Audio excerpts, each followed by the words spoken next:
Hello students, study habits math channel में आप सभी का स्वागत है।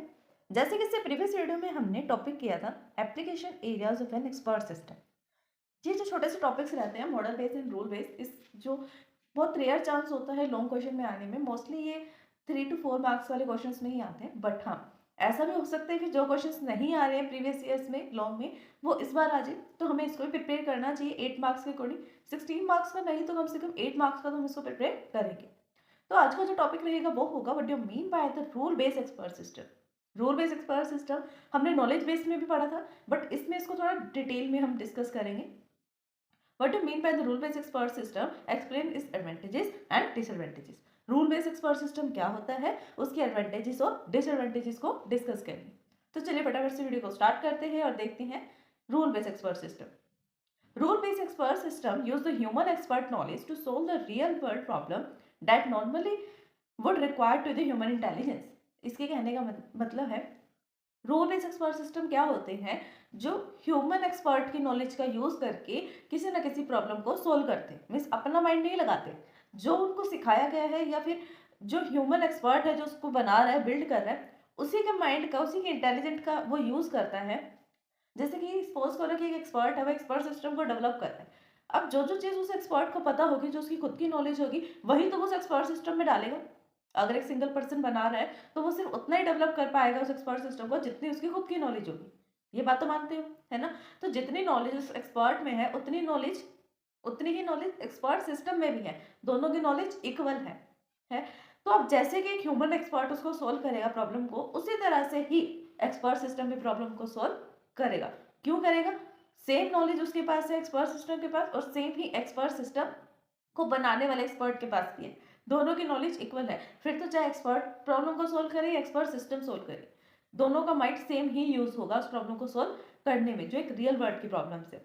That normally would require the human intelligence, जहाँ पर ह्यूमन की इंटेलिजेंस ही लगाई जा सकती है। सपोज करो कि जैसे नॉर्मल मैथ्स के क्वेश्चन है, कोई साइंटिफिक एक इक्वेशन है, ये जितने भी सब चीज़ें हैं नॉर्मल इक्वेशंस की, अगर इनकी बात करें तो इसमें computer system, expert system normally solve कर सकता है कुछ रूल के बेस पे। बट जैसे रियल वर्ड्स प्रॉब्लम होती हैं, जैसे रिलेशनल प्रॉब्लम्स होती हैं, like mother child, parents, teachers, सबका रिलेशंस, इन सब के अंदर रिलेशंस निकाल पाना, किसको क्या, कौन किसका क्या लगेगा, किसका क्या रिलेशन लगेगा दूसरे पर्सन के साथ, ये सब रियल वर्ल्ड की प्रॉब्लम्स होती हैं। और भी प्रॉब्लम्स हो सकती हैं, बट एक एग्जांपल है।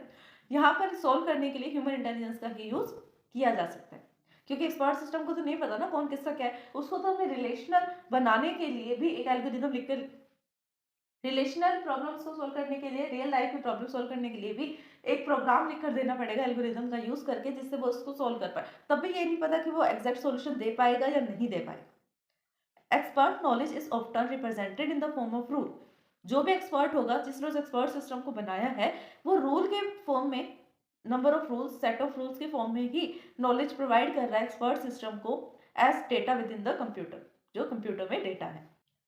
Depending upon the problem requirement, जैसे कि कोई भी प्रॉब्लम की रिक्वायरमेंट होती है, वो उस पर डिपेंड करता है कि कितना ज़्यादा नॉलेज यूज़ होगा और कौन सा रूल यूज़ होगा, उस पर कितने डेटा जो है वो रिकॉल किए जाएंगे उस सॉल्यूशन को करने के लिए। इसकी इसके कहने का मीनिंग ये है कि अगर कोई प्रॉब्लम दी गई एक्सपर्ट सिस्टम को सोल्व करने के लिए, तो वो क्या करेगा, सबसे पहले ये चेक करेगा कि इस प्रॉब्लम की रिक्वायरमेंट्स क्या है, इस प्रॉब्लम को सोल्व करने के लिए हमें कौन कौन से रूल्स का यूज़ करना पड़ेगा। ठीक है, तो रूल्स का कलेक्शन वो लेता है, कौन सा डेटा यूज़ करना है, कौन सा रूल यूज़ करना है। प्रॉब्लम को सोल्व करने से पहले उसकी रिक्वायरमेंट्स को चेक करता है। Rule based expert system represent the problem solving knowledge. Rule based expert system जो है वो अपने प्रॉब्लम सॉल्विंग नॉलेज को किस तरह से रिप्रेजेंट करता है, कि मेरे अंदर कितनी नॉलेज है किसी प्रॉब्लम को सॉल्व करने की, या फिर किसी प्रॉब्लम को वो सॉल्व करने के लिए उस प्रॉब्लम को पहले कैसे रिप्रेजेंट करता है अपने माइंड में या अपने नॉलेज बेस में। सिंटेक्स क्या होता है, इफ देन। इफ देन के सिंटेंस में वो लगाता है कि if this condition will be true, then statement will be executed. अगर ये स्टेटमेंट जो है इफ वाली वो ट्रू हो जाती है, तब जाकर देन वाली कंडीशन जो है एग्जीक्यूट होगी, अदरवाइज क्या होगा, आउट ऑफ या फिर exit of if statement. If one of the oldest technique for the representing domain knowledge in any expert system, अगर ये क्या है, इफ देन एल्स वाली कंडीशन, एल्स नहीं आता इसमें, सिंपल इफ कंडीशन होती है। इफ के अंदर, इफ के बाद हम कंडीशन लिखते हैं। अगर अगर ये वाली कंडीशन ट्रू हो जाती है, देन जो लूप कहोगे या पॉइंटर कहोगे वो जाएगा देन के पास। देन वाली जो भी स्टेटमेंट होगी कि देन ये होना चाहिए, तो वो सब कंडीशन जो है वो आउटपुट में शो हो जाएगी, एग्जीक्यूट हो जाएगी। अदरवाइज क्या होगा, अगर देन वाली इफ वाली कंडीशन जो है वो फॉल्स है तो ये वाला पूरा का पूरा जो ब्लॉक है वो एग्जीक्यूट ही नहीं होगा। जो सबसे ओल्डेस्ट टेक्निक है किसी भी प्रॉब्लम को अपनी नॉलेज को रिप्रेजेंट करने के लिए।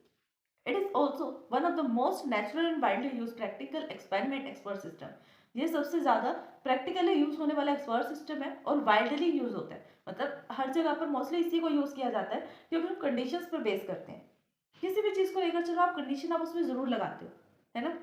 हम एग्जांपल्स लेते हैं, if then else, conditional statements. क्यों पढ़ते हैं हम प्रोग्रामिंग लैंग्वेज में कंडीशनल स्टेटमेंट? ताकि जहां कहीं पर भी हमें कंडीशन लगानी हो वहां हम कंडीशन लगा सकें। अब देखते हैं इससे रिलेटेड कुछ एग्जांपल्स।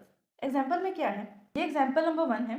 आई थिंक हमने प्रीवियस वीडियो में भी जब हम नॉलेज बेस की बात कर रहे थे तब भी हमने इस एग्जांपल को डिस्कस किया था, तो इस टाइम इस एग्जांपल को समझना आपके लिए इतना ज़्यादा मुश्किल नहीं होगा। देखो यहाँ पर ना 2 रूल्स जो है डिस्क्राइब किए गए हैं। रूल नंबर 1 क्या है, if battery is dead then car will not be started. कि जब कभी भी बैटरी डेड होगी कार की तो कार नहीं चलेगी। ठीक है, जब कभी भी कार की बैटरी डेड होगी तो कार नहीं चलेगी। ये कंप्यूटर सिस्टम को बताया गया है रूल्स के थ्रू। अब हम ह्यूमन है, हमें तो पता है कार में बैटरी नहीं है तो वो नहीं चलेगी। किसी भी चीज़ में अगर फोन में बैटरी नहीं है तो वो भी नहीं चलेगा। किसी भी चीज़ की आप बात कर सकते हो जो इलेक्ट्रॉनिक चीज़ है, इलेक्ट्रिसिटी से चलती है, अगर उसको इलेक्ट्रिसिटी नहीं मिलेगी तो वो नहीं चलेगी। ऐसे ही कार की बात है, कार में भी अगर बैटरी नहीं होगी तो कार नहीं चलेगी। एक सिंगल रूल हो गया। रूल नंबर 2, अब बैटरी कब नहीं चलेगी।